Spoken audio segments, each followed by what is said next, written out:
Welcome back, guys, once again. So this video here, you may have noticed in the background, I did get a new tool. I did have that old lathe, old Craftsman 12-inch. I did upgrade to went ahead and went with Grizzly. This is not sponsored by Grizzly. I had to buy this myself. This is their G0838, and it is a 16 by 24 inch lathe, variable speed, 220. One of the reasons I did go with this lathe here, one, obviously Grizzly, good price point. Almost every shop you see out there on YouTube's got some type of Grizzly equipment in it, so good equipment. The reason I did go with this size lathe is just because I don't really turn anything long. This one does have 24, which I think the max you can probably get in here is 23. Now, they do sell an extension table that you can't get up to longer. I don't have the table yet, but they do have that table available if you want to extend it. Plus, then you can also slide your headstock down, and then you can do larger bowls in 16. And again, I'm not sure what the size that you can do that on, but you can do some larger bowls in 16. So I like this one because it fit this spot that I had the old lathe in, and I can actually pull this headstock in instead of sticking out here in the middle. We can release it. This is how I usually use it. It's just pull it into there so that it's even on the end, and then I usually take the tailstock off when I'm turning my bowls. So, all right, well, I'll bring you a little bit closer here, and we'll take a few little look at a few features on it. And all right, you may saw me move the motor, so it's just this one lever here that you can see underneath. Just pushes down, and then slides really easy. And then to lock it, we just pull it back up and lock it in place. This one does not spin like some of the models. I just seen some reviews that the ones that do spin, just not real stable. So to get it locked in, pull it up tight there. All right, on your controls, you do have this emergency stop button here. And I think this lathe was almost $1,900. I wish they would upgrade this. It seems a little flimsy, but I guess it does what it's supposed to. So to start it, you have to open it up and then push your green button. And then for emergency stop, you can push that off. Change the belt. You have a high and low. Low you can do from 100 to 1300. High is 150 to 3200. I've been running on low most of the time. Haven't really moved it to high yet, but in here you can see the belt. Pretty easy to change. Pull this up here, pull your motor up, move your belt over, push this back down, hold it a little tight, and then lock it back in place. That's how you change the speed. And to get it started, you have the start button here. You have a digital readout for your RPMs. So you can see there, even spin it by hand, we get the RPMs. So this lathe does have a forward and reverse. Obviously forward is turning towards you. That's where you can do all your cutting.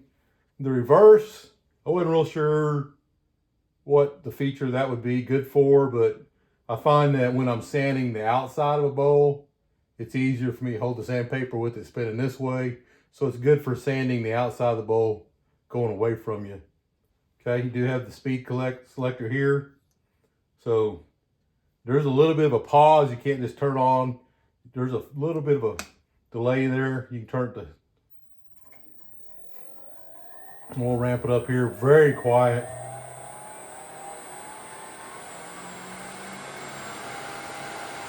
So right there, we're running almost full speed. That's 1200, 1300, 1400.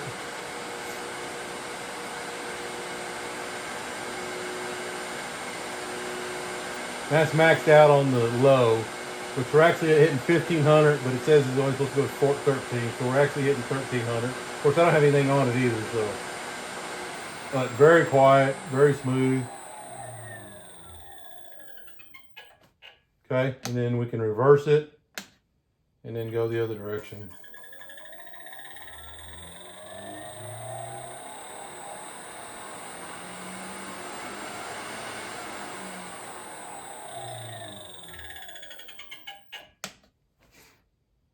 All right, so that's mainly your controls there. Again, the emergency off, turns it off. All right, on your Banjo, it is just a one lever, moves multiple directions, and then you can lock it in place. And then you also have, you can lock it in place, and then you have this other set here for your tool rest that you can lock in place as you need it. This one comes with a, I think it's a 12-inch. I wish they would. I imagine you can get one, but I wish they'd have thrown in a 6-inch with it too. All right, the tailstock, again, just the one locking lever. One back here lever to lock it in. You do have the one set here, and I'm not sure how much travel you have on this. I've never had it all the way out. We'll see right quick how far it goes out. I think it's 4 inches.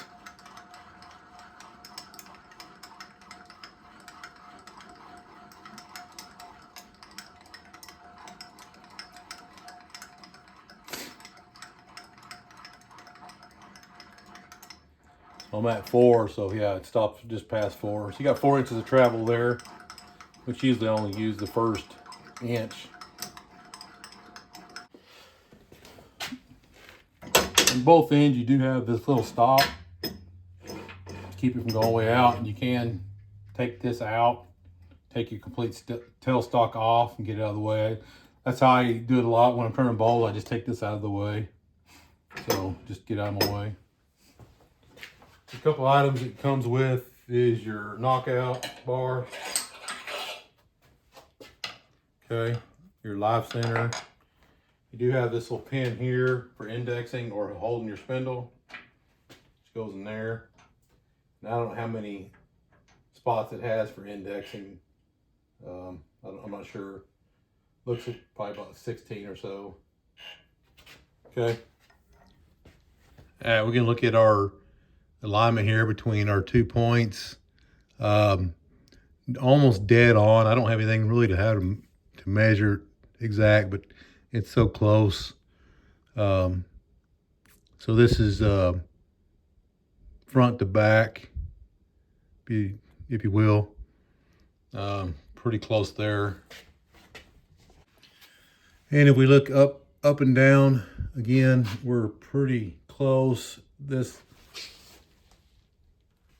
tailstock might just be just very small amount high, but again, real tight, pretty tight tolerance there. Very close. All right, we'll just do a little bit of turning here real quick. Just kind of show you.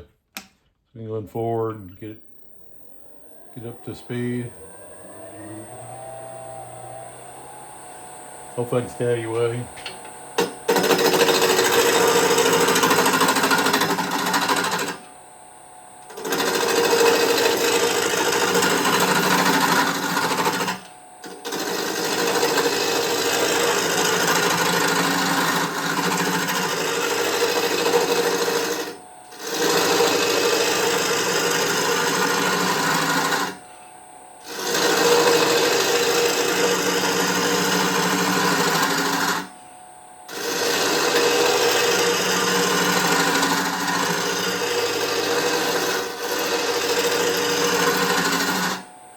I was just using a regular old gouge, 1-inch gouge. We'll switch and use a square carbide.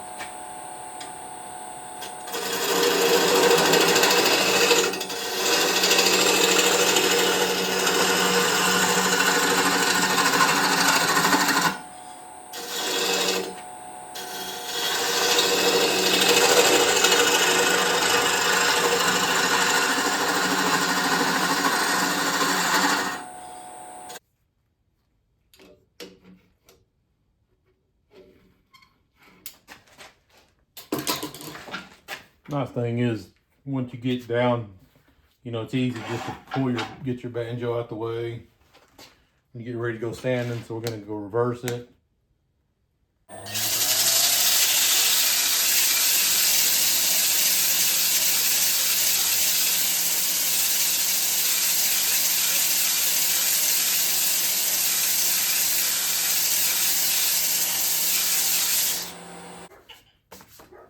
All right, So there we go. I mean, just that quick. We got us a turned. This is part of some handles I make, so just got it turned down. So appreciate you watching this video again on this review of this here lathe. So if you got any questions or comments about it, let me know. Just shoot me a message, and I'll try to answer any questions you got about it. So again, appreciate you watching. Hope we see you on the next one.